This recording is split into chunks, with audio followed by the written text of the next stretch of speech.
civil society is here today.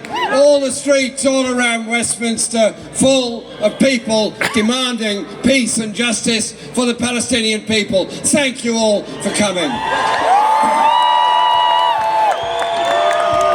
The whole world suffered a terrible loss this week when the death was announced of Benjamin Zephaniah. Benjamin Zephaniah was a wonderful man in so many ways. And he once wrote, and I quote, "When I was young, there were two things I really wanted to see. A free South Africa and a free Palestine." Thank you, Ben. Thank you, Ben, for all you said and did in your life, and we're inspired by it. Last night was a day of global disgrace when the United States vetoed a resolution to the UN Security Council, when the British government simply abstained on the issue. And this is after the United Nations General Secretary had said life is unsustainable in Gaza. The entire population being corralled into an area smaller than that of an airport, with little food, little water, no medicines, no means of escape, no means of living anywhere in safety. And the death toll has now surpassed 17,000 people killed in Gaza since this particular conflict kicked off, on top of the 1,200 killed in Israel before that. We have the most disgraceful global situation where we are essentially observers live on television of first world weapons being used to destroy a people who have nothing but their own dignity and wish to survive. Well, our job and our purpose is to send them this message of support and of solidarity and a pledge that we will never go away so long as the Palestinian people are under occupation and under this degree of oppression. And where all this leads to is the expulsion of the people of Gaza, who were themselves expelled in the Nakba of 1948, or their ancestors were.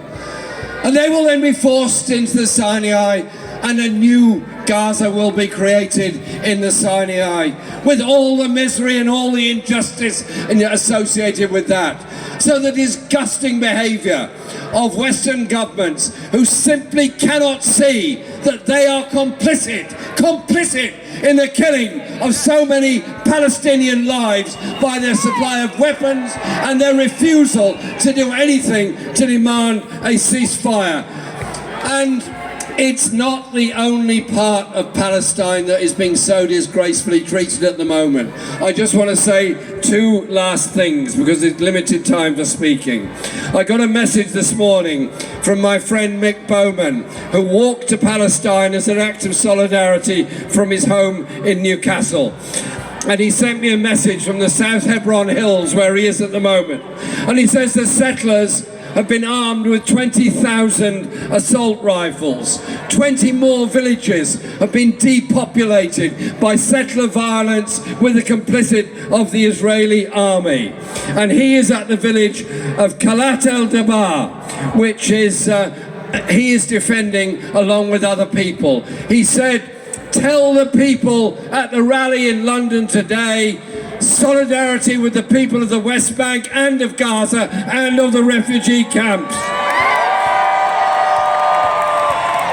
Solidarity with all Palestinian people." And I say to my colleagues over there in Parliament, shame on you!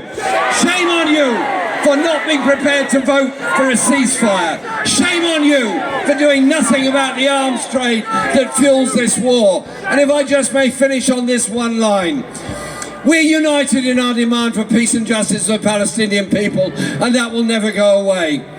I want us all to be active as well for peace and justice in the other wars that are fueled by the arms trade, in the Sudan, in Congo, in Yemen, in West Papua, and so many other places, so that it is the voice, the global voice of ordinary people around the world who walk with a sense of revulsion of what they're seeing on their television screens and demand that national parliaments do something about it now. Thank you very much.